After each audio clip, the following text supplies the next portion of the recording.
rearranging the geometry of the body is about creating a divine form from an ordinary flesh and bone system that we have. These 114 chakras, if we rearrange them in a certain way, a complete different possibility becomes available around those forms. So in India, such people get referred to as Bhagwan.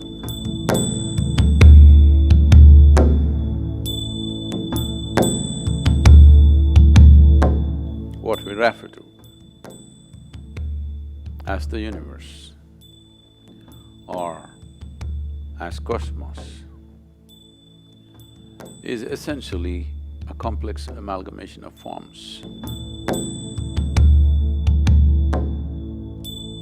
All these forms, planets, stars, the whole systems, these are all forms.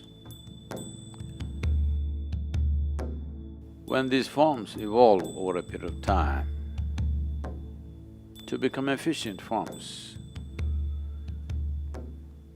seemingly perpetual, they have become seemingly perpetual in our experience because of the perfection of geometry that they have arrived at. It's not something that it suddenly happened.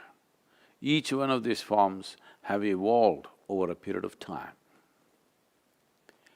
Certain forms which evolved beyond a certain point. When I say a certain point, if a form evolves beyond what the human form is competent of doing, then we would refer to that as the divine form, because anything that is above our capability and competence becomes divine in our experience. So when we say divine forms, the misunderstanding in the monotheistic religions is that those who have many forms have lost their way. That is, they do not know what divinity is, they have invented too many images. These forms are not invented, they're derived. By observing the nature of the universe, identifying that certain forms are able to perform and exist in a reverberance which is beyond what is normally considered human, then all those forms we identified as divine forms, which are worthy of looking up to. Above all, these are forms we have to learn how to use, how to become accessible to these forms which are more competent forms than our own form. There are natural forms on this planet which can function in a higher intensity than the human form, or we can assemble forms, or we can create forms, a certain combination of forms which will function in a higher way than the way we are right now. In fact, the whole system of yoga is just about arranging or rearranging your own form. These 114 chakras, which are a certain energy forms by themselves, if we rearrange them in a certain way, the same human being who has just flesh and blood, living within the compulsive nature of that dimension of life, can suddenly be transformed into a higher possibility. It is those people who have transformed themselves or the geometry of their existence to a higher level, either by realization or by understanding or by sheer intensity of energy or emotion. They have transformed themselves into a higher geometric form so that their very presence exudes a completely different dimension of energy, a complete different possibility becomes available around those forms. Then we refer to those forms as divine forms. So in India, such people get referred to as Bhagwan, or there are so many other names which essentially means godlike or divine. The nature of the human body has come with a certain arrangement. There's a whole science which has become a very quasi kind of science these days because of the intuitive sciences have fallen on bad places because general integrity in the society has fallen. People start saying things, guesswork is considered intuition. Otherwise, whenever a child is born, usually in India, they used to call a person who's intuitive, who'd come and observe the geometry of the child's body and would say, this is what is possible in this child's life. Not by looking at the stars, but simply looking at the geometry of the child's body, the energetic geometry of the child's body. Probably most of you have heard about how a certain person predicted Gautama, the Buddha's future. He said he will either become a great emperor or a great saint. So this may, for logical minds, this may look like, oh, this is, come on, this or that. Both sides of the coin, if you say you're bound to be right. No, he's only talking about looking at the intensity of the geometry. He's saying, either in the material world he will achieve great things. Because he's a king's son, he's saying maybe he will become a great emperor. Or because of a certain observation, if such intensity is there in the child, why would he waste his time ruling over people? He would rather embrace them, which is more sensible to do. He would rather transform them, which is more sensible to do.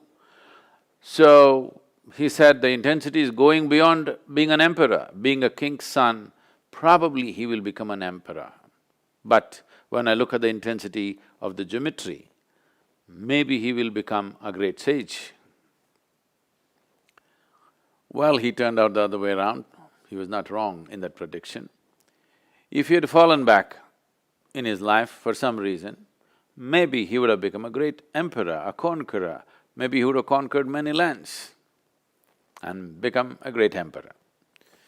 Great emperors did not happen without so much guile, violence and many things which most people wouldn't want to do in their lives. To be a great emperor, you have to do many things that a whole lot of sensible people will not be willing to do. So Gautama chose the other way around and the prediction was not wrong. The prediction is he is looking at the seed and this can become a great tree.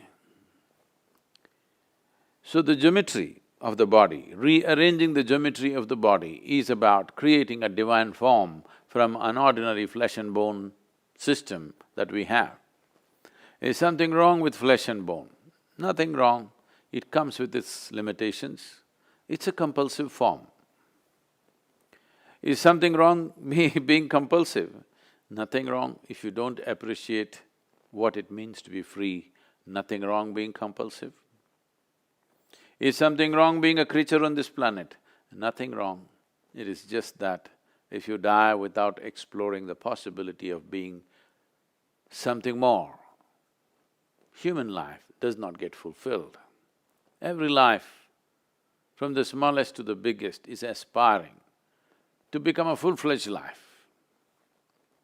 Because the human being has come with this possibility which is quite limitless, because of that, people are trying to fix their ambitions and goals in their life.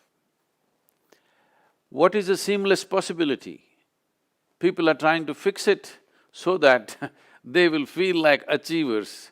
If they pass an examination, they feel great. If they get a job, they feel great. If they earn $1 million, they feel great. Some nonsense like this. This is like among the lame people, you're a champion just because you have 2 legs. Human possibility has come with a seamless possibility.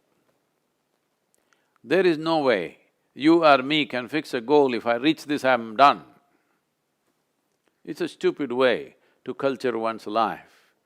If you arrange your inner geometry properly, this becomes a machine to go very far. How far it goes internally is entirely determined by the human being, the individual being. But how far it goes in the world are determined by the times, by the society, the social structures, so many things. You may get knocked down on the way. You may not get crucified, somebody may run you down on Highway 8, you know. So, how far we get in the world are subject to many things. How far we get within ourselves is just a question of arrangement of geometry, understanding, realization, understanding and the competence of being able to arrange it. The whole yogic system, starting from the physical phase of asanas to everything, is essentially to reorganize or to re-engineer our geometry in such a way that it begins to function in a way that you have not imagined possible till now. To live your life beyond your ambitions. The stupid ambitions have come to you because of a limited society in which you're living. Based on that, if you are a little one step ahead of your neighbor, your ambitions are realized. No, I'm not just thinking about this, I want to be the richest man in United States. It is still among the lame. Among the lame you're a champion, that's all. So, a seamless possibility need not be encapsulated into something silly based on the circumstances in which we are living right now.